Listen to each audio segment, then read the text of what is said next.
내가 이 모든 말씀대로 유다의 왕 시드기야에게 전하여 이르되, 왕과 백성은 바벨론 왕의 멍에를 목에 메고 그와 그의 백성을 섬기소서. 그리하면 사실이라. 어찌하여 당신과 당신의 백성이 여호와께서 바벨론의 왕을 섬기지 아니하는 나라에 대하여 하신 말씀과 같이 칼과 기근과 전염병에 죽으려 하나이까? 그러므로 당신들은 바벨론의 왕을 섬기게 되지 아니하리라 하는 선지자의 말을 듣지 마소서. 그들은 거짓을 예언함이니이다. 이는 여호와의 말씀이니라. 내가 그들을 보내지 아니하였거늘 그들이 내 이름으로 거짓을 예언하니 내가 너희를 몰아내리니 너희와 너희에게 예언하는 선지자들이 멸망하리라.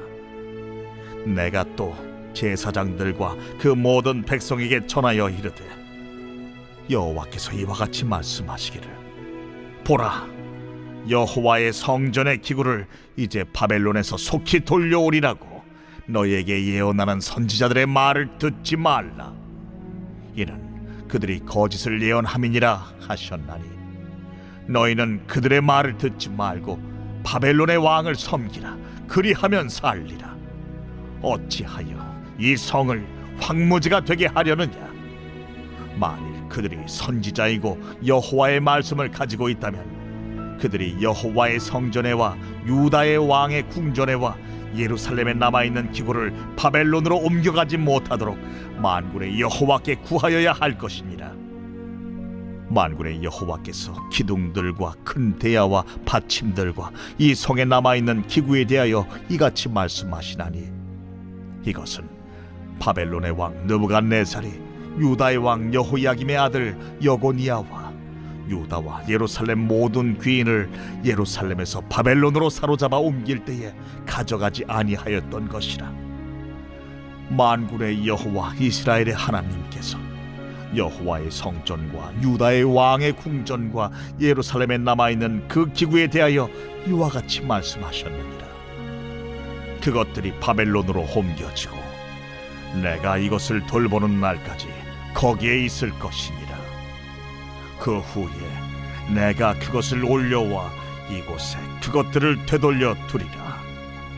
여호와의 말씀이니라. 오늘 말씀은 거짓 예언에 속지 말라라는 제목으로 함께 말씀을 나누겠습니다. 제가 성경에서 예언자에 대한 개념을 좀 말씀을 드렸는데요. 우리가 예언자, 선견자 이런 내용들을 우리 한국적 상황에서 이해하면 안 됩니다. 우리는 보통 예언자 그러면 미래를 점치는 사람, 미래를 알려주는 사람 이런 개념으로 이해하고 있는데요. 그래서 그것은 성경적인 관점은 아닙니다. 성경에서의 예언자라는 말씀은 모세 오경의 말씀을 기초로 해서 하나님께서 너에게 어떤 메시지를 주신가를 깨닫게 하는 사람 또는 가르치는 사람을 예언자라고 말하는 것이지, 미래의 사건을 꼭 이야기하는 그런 사람을 이야기하는 것은 아닙니다.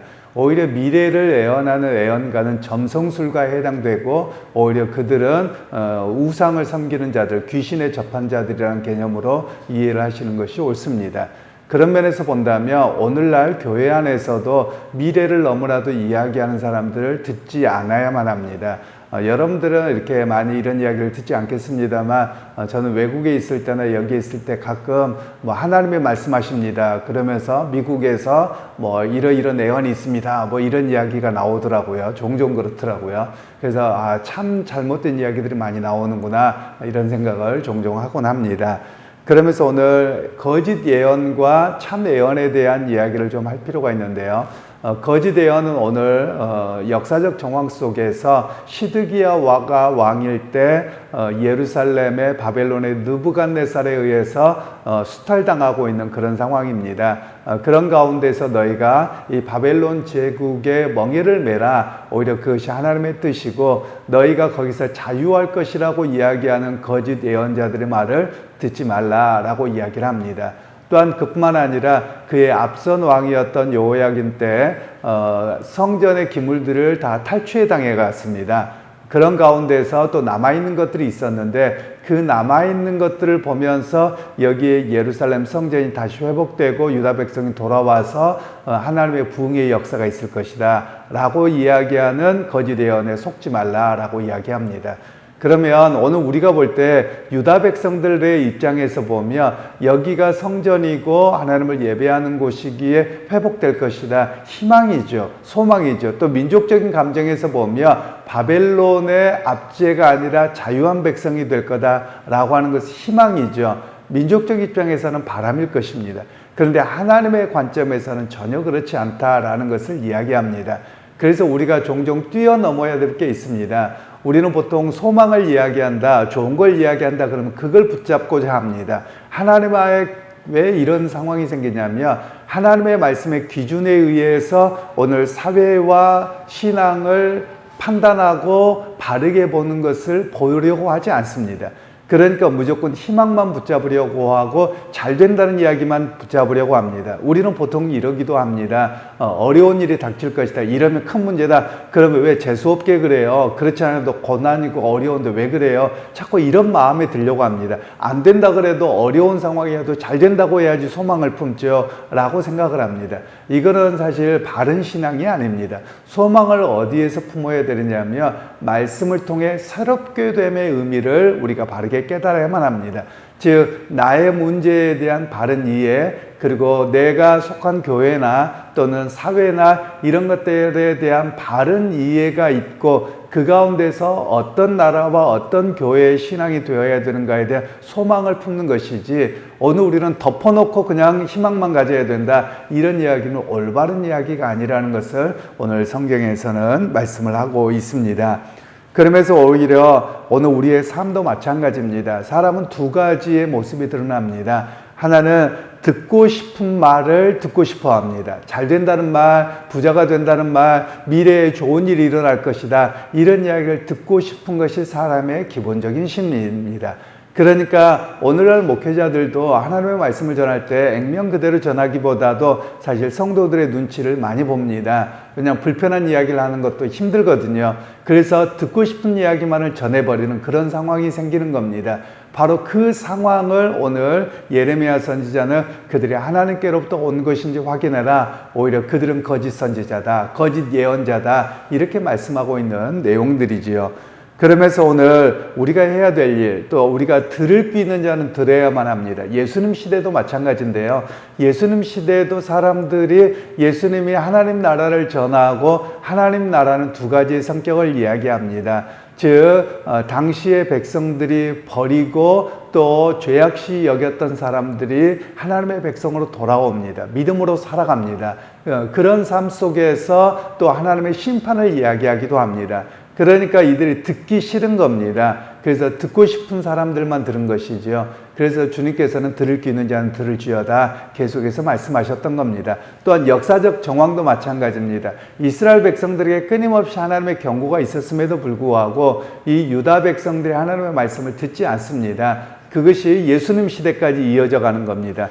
그러니까 귀가 열린 사람, 하나님의 말씀을 듣고 깨닫고 회개하고 돌이킬 사람들만 듣게 된다. 이런 이야기를 계속 말씀하고 계셨던 것입니다.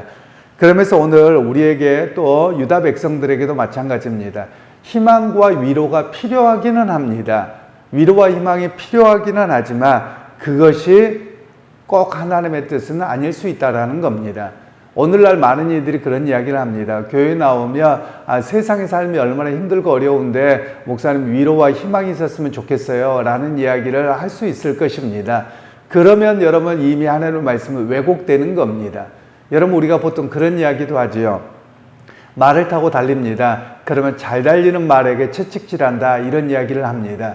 우리는 위로와 희망을 갖는 순간 우리가 새 희망을 품을 수도 있기도 하지만 그 자리에서 주저앉아 있을 때가 많습니다. 오히려 하나님 앞에서 과연 우리는 어떠한가를 바르게 판단할 줄 아는 그런 모습이 되어야 함을 이야기를 합니다.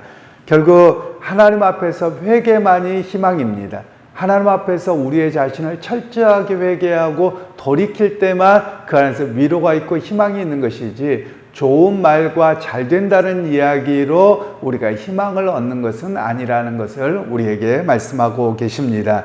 그래서 결국은 우리의 신앙이 어떻게 바뀌어야 되느냐, 위로와 희망이 필요한 것이긴 하지만 위로와 희망의 중심은 누구냐면 납니다. 그런데 오늘 성경에서는 나를 중심으로 또는 유다 백성을 중심으로 세계가 돌아가지 않습니다. 하나님의 당신의 계획 속에서 하나님 중심으로 돌아간다라는 것을 이야기하는 겁니다. 그러니까 우리의 신앙의 관점과 이런 것들을 바꾸어야지, 나 중심이 되어버리면 이미 그런 교회, 그런 공동체는 타락하게 되고 결국은 하나님께로부터 멀어져 가게 되고 하나님의 심판을 부를 수밖에 없음을 오늘 성경은 이야기를 하고 있습니다. 그러면서 또 유다 백성들에게 이야기를 하고 있죠. 그들이 이제 좀 남아있는 성전의 기물들이 있습니다. 그런데 그것조차도 바벨론으로 다 빼앗겨갈 것이다, 이렇게 말씀하고 계시는 거예요. 그런데 사람들은 어떤 생각을 가지고 있냐면요, 여기가 성전입니다. 그럼 여기가 좋사오니 여기가 회복되어야 됩니다. 약속의 땅입니다. 이렇게만 붙들고 있다는 거예요. 여러분, 이것을 오늘날 우리 교회에 그대로 대입해 본다면 이렇습니다. 우리가 보통 하나님의 교회는 무너지지 않습니다, 이렇게 이야기를 합니다. 그래서 우리 교회는 지켜질 것입니다. 아니요, 안 지켜집니다. 교회당도 없어질 수 있고요, 빼앗길 수 있습니다. 유럽이 이미 그런 모습을 보여주고 있습니다.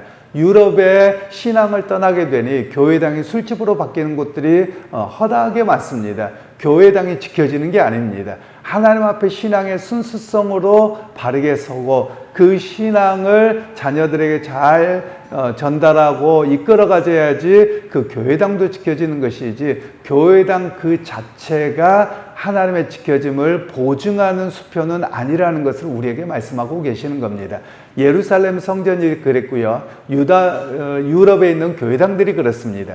그런 면에서 오늘 우리 자신들이 깨어 있어야 함을 이야기하는 것입니다. 하나님의 말씀을 통해서 온전하게 바르게 서서 이대로 가다가는 하나님의 심판이 있고 교회와 여러 가지가 다 무너집니다. 그러기에 우리의 신앙이 하나님 중심으로 위로와 소망이 아니라 하나님 앞에서 회개함으로 어떻게 해야 될 것인가, 그것을 되돌아보아야 됨을 오늘 성경은 말씀하고 계시는 것입니다. 그러기에 여러분, 오늘 우리는 위로의 말이 아니라 하나님께로 돌아섬이 위로요 소망이라는 것을 우리가 기억하실 수 있기를 간절히 소원합니다.